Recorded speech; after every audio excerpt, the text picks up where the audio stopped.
Hi friends, இந்த வீடியோவில் Microsoft எக்ஸலில் Windows 10 and Windows 11ல் ஃப்ரீயாக இன்ஸ்டால் பண்ணி ஆஃப்லைனில் எப்படி யூஸ் பண்ணலான்னு பார்க்கலாம். இந்த வீடியோவை கடைசி வரை பார்த்து MS எக்ஸலை உங்கள் சிஸ்டமில் எந்த எரரும் இல்லாமல் இன்ஸ்டால் பண்ணுங்கள். இந்த சேனலுக்கு நீங்கள் ஃபஸ்ட் டைமாக வந்திருந்தால் இந்த சேனலுக்கு சப்ஸ்கிரைப் பண்ணி இந்த வீடியோவையும் லைக் பண்ணுங்கள். வாங்க வீடியோக்குள்ளே போகலாம்.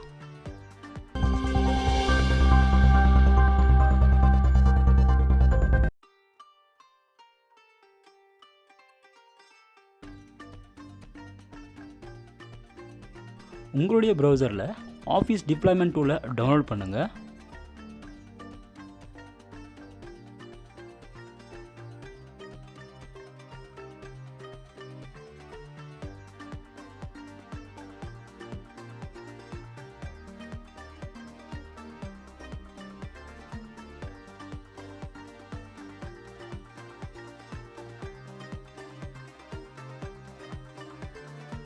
ஆஃபீஸ் டிப்ளாய்மெண்ட் டூல் டவுன்லோட் ஆகிடுச்சு.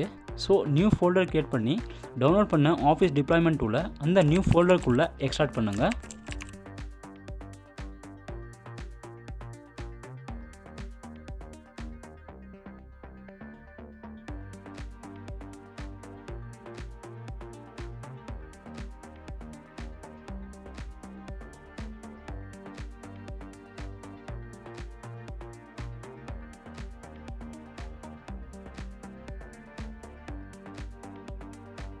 ஆஃபீஸ் டிப்ளாய்மெண்ட் டூலில் எக்ஸ்ட்ராக்ட் பண்ண ஃபோல்டருக்குள்ளே configuration office 365 64 bit and configuration office 365 32 bit and configuration office 2029 என்டர்பிரைஸ்ன்ற 3 XML ஃபைலையும் டிலீட் பண்ணுங்கள்.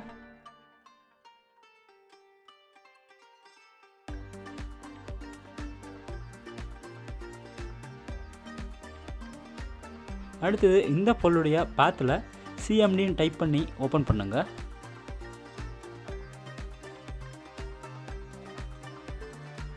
இங்கே ஓப்பன் ஆகிருக்கிற கமாண்ட் ப்ராம்ப்டில் டிஸ்கிரிப்ஷனில் அவைலபிளாக இருக்கிற கமாண்டை யூஸ் பண்ணி ஆஃபீஸ் டிப்ளாய்மெண்ட் டூலை ரன் பண்ணுங்கள்.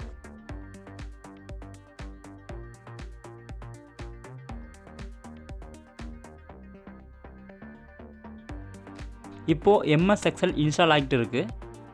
என்னுடைய சிஸ்டமில் ஆல்ரெடி ஆஃபீஸ் 365 இன்ஸ்டால் ஆகிருக்கிறதால இங்கே please stay online while Microsoft 365 and office டவுன்லோடுன்னு வருது.